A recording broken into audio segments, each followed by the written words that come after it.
বাপরে বাপ, যা গরম পড়েছে! আর এই গরমে মেকআপ, তাও আবার নন এসিতে কাজ করা, উফ কি যে কষ্টকর। তো চলো, আজকের ভিডিওটা ছিল আমার কাছে রিকোয়েস্টেড ভিডিও, যে রিকোডের সমস্ত প্রোডাক্ট দিয়ে আমি কিভাবে ওয়াটারপ্রুফ মেকআপ করি সেটা দেখানোর জন্য। তো তাই তোমাদের সাথে শেয়ার করতে চলে এলাম আজকের ভিডিওটা।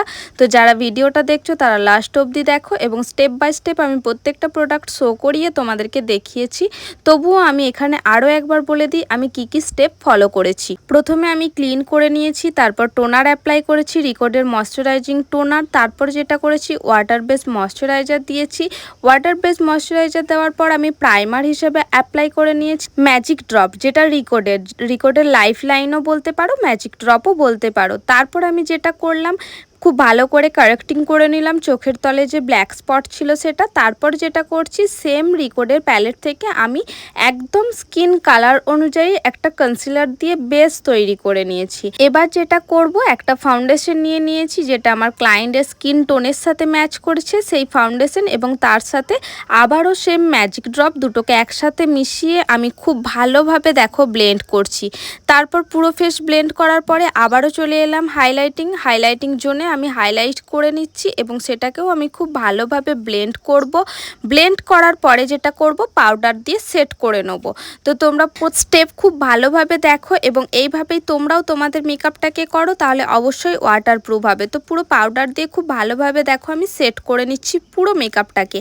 যখন মেকআপটা তোমার পুরোপুরি সেট হয়ে যাবে, পাউডার দিয়ে যখন তুমি সেট করে নেবে, তারপর দেখো ওয়াটার স্প্রে করবে। ওয়াটার স্প্রেটা এখানে শুধুমাত্র ওয়াটারপ্রুফ মেকআপ টেস্ট করার জন্য নয়, ওয়াটার দিয়ে স্প্রে করলে তোমার মেকআপটা সেট হবে। যেহেতু তুমি ওয়াটারপ্রুফ মেকআপ করছো, আমরা অনেকেই ভাবি ওয়াটার স্প্রে করে আমরা হয়তো শুধু ক্লায়েন্টকে বোঝাই যে হ্যাঁ আমরা ওয়াটারপ্রুফ মেকআপ করেছি, বাট ওয়াটারপ্রুফ মেকআপের এটা একটা স্টেপ যেখানে তোমাকে ওয়াটার দিয়ে মেকআপটাকে সেট করতে হয়। এবার দেখো আমি চলে এসেছি ব্লাশে। আমি রিয়েল ক্লায়েন্টদেরকে খুব বিশাল কন্ট্রোল করি না, আমি চেষ্টা করি ব্লাশেই কন্ট্রোল করে দেওয়ার, তারপরে আমি জাস্ট টাচ আপ দিই কন্ট্রোরের।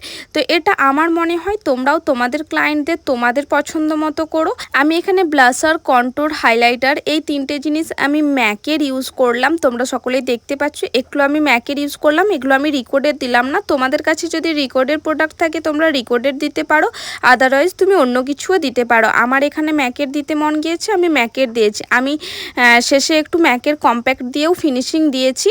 তো সেটা তোমরা স্ক্রিপ করতে পারো, সেটা করতে হবে এমনটা নয়।